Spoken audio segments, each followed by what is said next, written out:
امروز یک نمود دیگر راه رو یاد میگیریم برای کار کردن مدل‌های کвадрати. این راه مهم است. من با مثال ها سر میکنم. این در اصل با یاری همین متد ما با اثبات دیسکریمینانت میرویم با اون فرمولی که کвадрати ما داریم در کتاب ها با اثبات همون میرویم. بیاین اول اجرایش رو چه کار میکنه همون رو فهمیم. اول البته که این رو کار کردن بعد عموم کردن пайдоиши формулаи квадратӣ. Биёин сар кунем. Агар мо модули квадратӣ дошта бошем, ин роҳ чӣ хел аст? Мо ин модули квадратӣ агар дошта бошем, якум коре ки мо бояд кунем ин a-ро як кардан. Ҳамин коэффициенти x квадрат бояд як кунем. Агар як набошад, ҳамаи коэффициентро бо a тақсим мекунем. Ҳамаро бо a тақсим мекунем. تقسیم میکنیم. کوتاه‌تر نویسم. دوم چیکار میکنیم؟ دوم قدم ما این باید عددی bx رو به طرف راست گیریم. عدد رو یعنی عددی bx رو به طرف راست گرفتن، یعنی خودش رو توقع میمونیم. طرف راست وکنم. سیوم به هر دو طرف طرف چپ و راست коэффициенти x رو با دو تقسیم کвадратش رو جمع میکنیم به هر دو طرف. به هر دو طرف از با مثال ها میفهمونم. به هر دو طرف و چهارم طرف چپ رو با قوس جدا میکنیم. و پنجم کار این منطقی این رو استفاده می‌بریم. اگر x کвадрат برابر یگان عدد باشد ما x رو چیکار می‌یابیم؟ x هم وقت برابر پلوس مینوس ریشه است. همین قدم ها رو استفاده برده مثال رو کار میکنیم. البته که از با هر بسیار فهموندم. بیاین در کار بینیم چه کار کرده میشن. مثلا گیریم که کدام مثال باشد بگذار x کвадрат جمع 4x جمع 1 برابر 9 باشد. چرا که میتونیم از کوفیسیانت ما کوفیسیانت x کвадрат با 1 برابر است، یعنی با یگانچه کردن شرط نیست، یک است. تام یکم قدم رو اجرا کردیم. اگر یک نبود همه کوفیسیانت رو با همون عددی که کوفیسیانت x کвадрат تقسیم باید کردیم. بعد چی میگه؟ دوم قدم عددی bx رو به طرف راست گیریم. bx چی است؟ در اینجا یک است، یعنی مدل ما چی میشه؟ x کвадрат جمع 4x برابری مینوس 1. این دوم قدم است. دوم قدم رو کردیم. سوم قدم کوفیسیانت x در اینجا 4 است. به دو تقسیم میکنیم و کвадратش رو به هر دو طرف جمع میکنیم. چی میشود؟ x کвадрат جمع 4x جمع از در اینجا جمعونم مینوس 1 با دیگر رنگ نویسم. کوفیسیانت ما 4 است. 4 تقسیم 2 در کвадрат به هر طرف باید جمع کنیم. و این مدل به چی تبدیل می‌شود؟ x کвадрат جمع 4x جمع 4 برابری اینجا 4 میشه 3 میشود. می‌خونید؟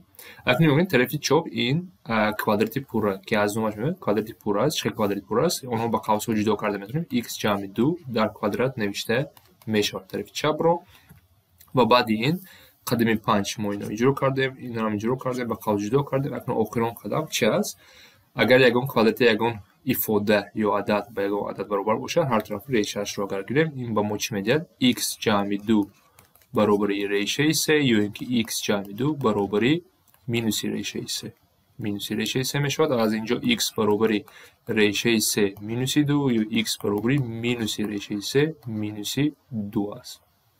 این است چه باید کار کنیم با کвадрати پوره گردانیده. این راه برای چی لازم است؟ برای چی این راه رو یافتن؟ چرا که شما در درس اول چرا که دیدن همه مدل‌های کвадрати رو با قوس‌ها جدا کرده نمی‌شود. یعنی با قوس‌ها جدا کرده نمی‌توانیم که مثلا با آسانی کرده نمی‌شود. x مینوس یعنی با این شکل نوشته نمی‌تونیم. یکی از مثال اونها همین است. x کвадрат جمع 4 جمع 1 یعنی با این دو قوس جدا کرده نمی‌تونم که با عددهای ردسنی داشته باشند. A و B. برای همین به این راه رو اختراع کردن، این راه رو یافتن. بعدی وقتی این راه رو کار کردن، این رو باید مکمل تر کرده از یه تاریخی رویم مدلی کвадрати رو که با یور دیسکریمینانت حاضر ما میگویم همون رو جاری کردن که باید فرمولا برای همون مدل کواردراتی استفاده برده میشود. یعنی این رو یاد گرفتن برای چی لازم است یا مهم است؟ برای همون دیسکریمینانت فرمولا رو فهمیدن برای چی کار میکنه، برای چی فرمولا میخواد است که بعد همین درس من رو استفاده کردم و حرکت میکنم با همین رو. باید چند مثال کار کنیم با هم رو دیده. اول باید چیکار کنیم؟ باید ببینیم که کوفیشنت x کوادرات به 1 برابر است یا نه برابر نیست. چیکار میکنیم؟ همه کوفیشنت رو به مینوس 3 تقسیم میکنیم. ماکسیمم کوفیشنت x رو به 1 کردن.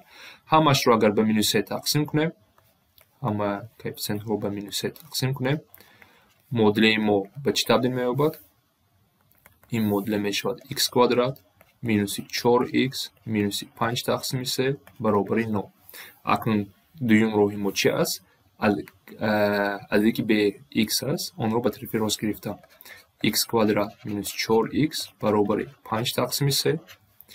بعد باید چیکار کنیم؟ با هر دو طرف کوفیشنت x در اینجا مینوس 4 است تقسیم 2 کنیم و کوادراتش رو با هر طرف باید جمع کنیم. یعنی x کوادرات مینوس 4x باید برای جمع مونم 5 تقسیم 3 جمع. با رنگ دیگر کنم. در اینجا کوفیشنت ما مینوس 4 است، در کوادرات مینوس 4 تقسیم 2 در کوادرات مینوس 4 تقسیم 2 در کوادرات. و مدل ما به چی تبدیل می‌یابد؟ در اینجا نویسم x کوادرات مینوس 4x جمع 4. این طرف چپ میشود، طرف راست ما 5 تقسیم 3 جمع 4. البته ما اینها رو یک جای کرده میتونیم. مخرج عمومی اگر دهیم چی میشود؟ 17 تقسیم 3 میشود. بعد چیکار میکنیم؟ طرف چپ رو با قوس جدا میکنیم. این کوادراتی پوره است، یعنی ما اون رو به x مینوس 2 در کوادرات نوشته میتونیم برابر است به 17 تقسیم 3. بعد چیکار میکنیم؟ میبینیم که وقتی که ریشه رو میگیریم x مینوس 2 برابر ریشه 17 تقسیم 3 است، یا اینکه x مینوس 2 برابر مینوس 17 ریشه 17 تقسیم 3 است. و از اینجا x اولی ما به 2 جمع ریشه 17 تقسیم 3، یا اینکه x ما به چی برابر است؟ 2 مینوس ریشه 17 تقسیم 3 است. برای با نقص فهمیدم باید دو مثال کار کنیم برای دیدن. بینید با مدل داریم. در اینجا یکم قدم ما کوفیشنت x کوادرات رو تفتیش کردن. در اینجا دیده میتونیم که با 1 برابر است، یعنی تقسیم کردن شرط نیست. لیکن ما باید چیکار کنیم؟ دویم قدم ما عددی به x رو به طرف راست گرفتیم، دیگر اعضا رو به طرف چپ، یعنی میشود x کوادرات مینوس 8x برابر مینوس 10. اکنون با هر دو طرف چی رو جمع کنیم؟ کوفیشنت x رو جمع باید کنیم، مینوس 10 جمع کدام عدد رو؟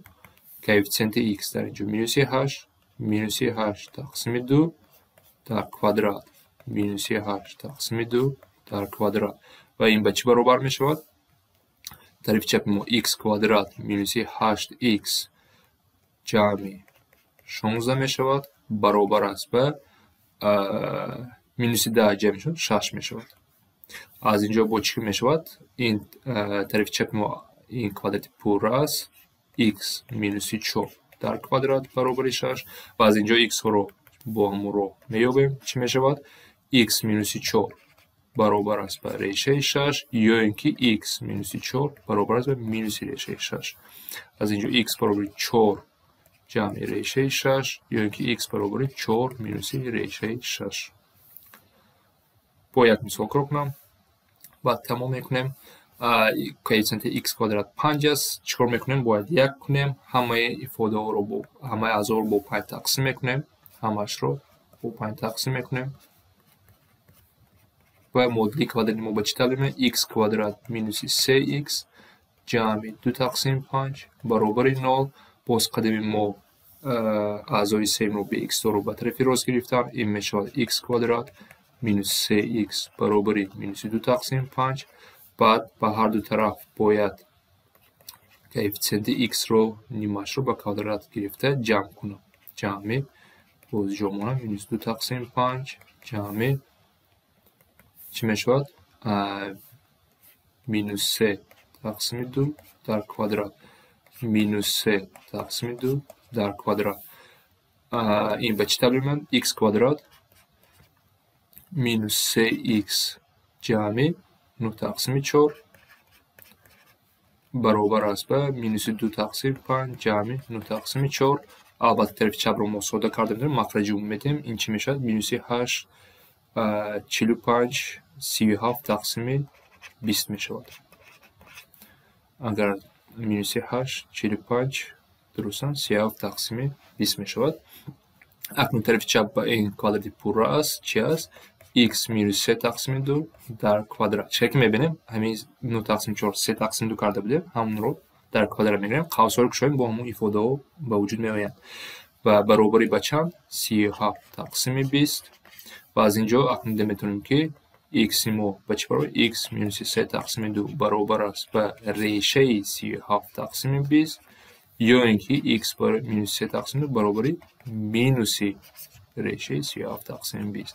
باز با همون رو چه یافت میتونیم؟ x برابر است به 3 تقسیم 2 جمع ریشه 37 تقسیم 20 x برابری 3 تقسیم 2 مینوس ریشه 37 تقسیم 20. این است همین کارکنی مولدوی کواdraتی با یاری کواdraتی پوره. از اینجا اگر اینو نصب کنده باشن درس آینده اثبات همون فرمول کواdraتی رو برای مولدوی کارکنی همون x minus b جمع پلوس مینوس دیسکریمینانت ریشه تقسیم 2 رو از همینجا استش میبرد. اثباتش رو در درس دیگر میکنم.